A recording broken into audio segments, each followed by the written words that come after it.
Welcome back to Goodfellas Garage, ladies and gentlemen. Today we're going to talk about overcomplicated features that don't need to be complicated on modern cars. Let's get started.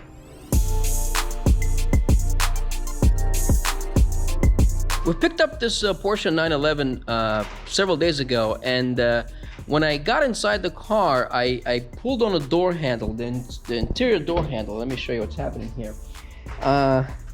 This handle right here, see this slack in the door handle? I pulled on it when I got inside to get out, and I heard boing. So I knew exactly what happened. I knew exactly what the problem was because I had to deal with this before on other Porsches. And I'm gonna replace this, I'm gonna fix this issue today in this video. And this is not a tutorial on how to do this. There's a lot of videos on YouTube on how to fix the problem. But I just wanna touch upon a subject that's it irritates me, especially about modern cars. And the problem is that a lot of the features, that basic features in modern cars, are overly complicated for no apparent reason.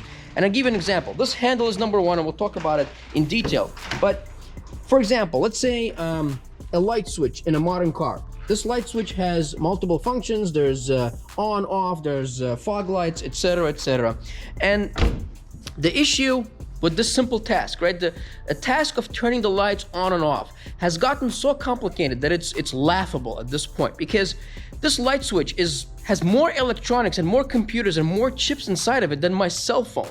And the switch is connected to a lighting control module, then it's connected to the power control module and the computer, and then there's software, and then there's programming, and then there's this and that. And then when your lights go out, let's say your lights don't work, right? Now you gotta hook up a computer, you gotta pull up codes. I mean, this is ridiculous. Look at an older car. For example, this 68 Mustang, right?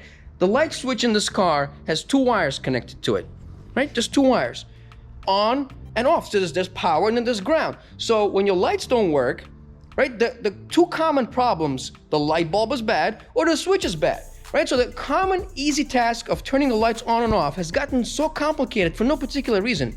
And I'm wondering what the motives of the manufacturers are behind all of this. And this is not only the light switch's basic example.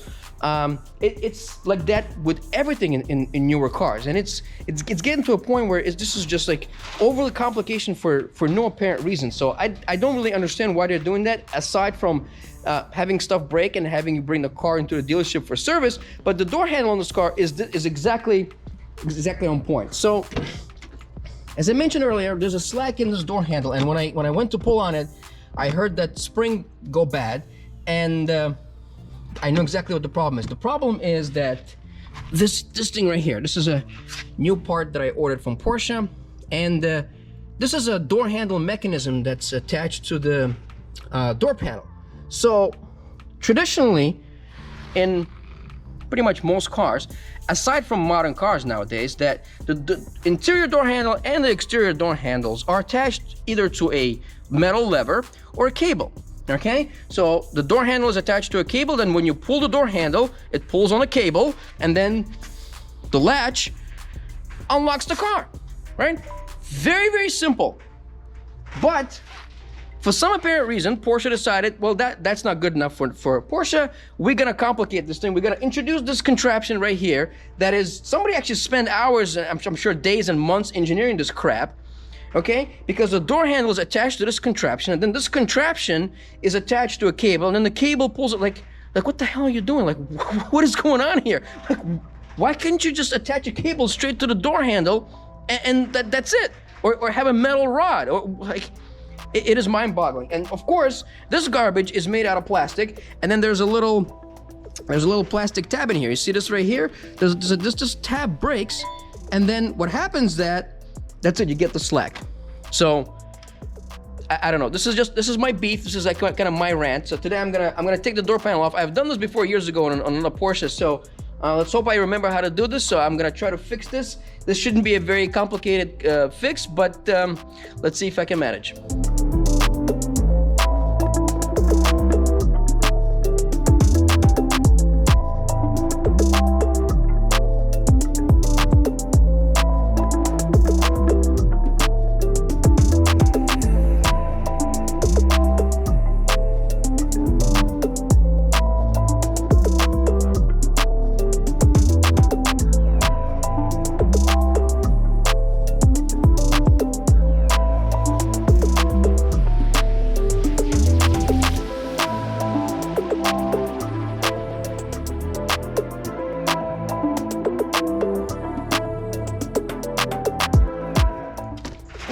this was a this was a pain in the butt. So this is the culprit right here. This is the part. It's held by 3 screws, and this is what this plastic tab broke, and then the spring went sideways. So I'm gonna change that now, and hopefully that'll fix our problem.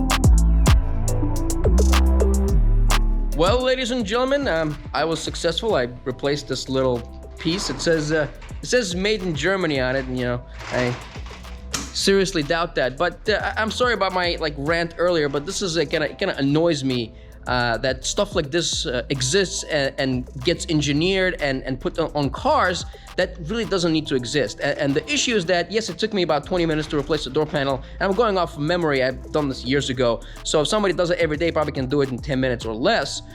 The issue is that this is probably like 2 or 3 hours on the books at the dealership. And thinking about $400 repair, if you take this car to a dealer, the part itself was not expensive. The part was like $30 or something like that, and I bought it from Pelican Parts. I'm not associated with them. But again, I'm sorry about my rant. It it annoys and irritates me that stuff like this exists that doesn't really need to exist. This is a repair that really shouldn't be done. Okay, it's a simple problem that doesn't need to exist. But again, we fixed the issue with the original part. I'm sure in a couple of years it's gonna break again. And that's how Porsche makes money. I hope you enjoyed this video. Thanks for watching. Peace.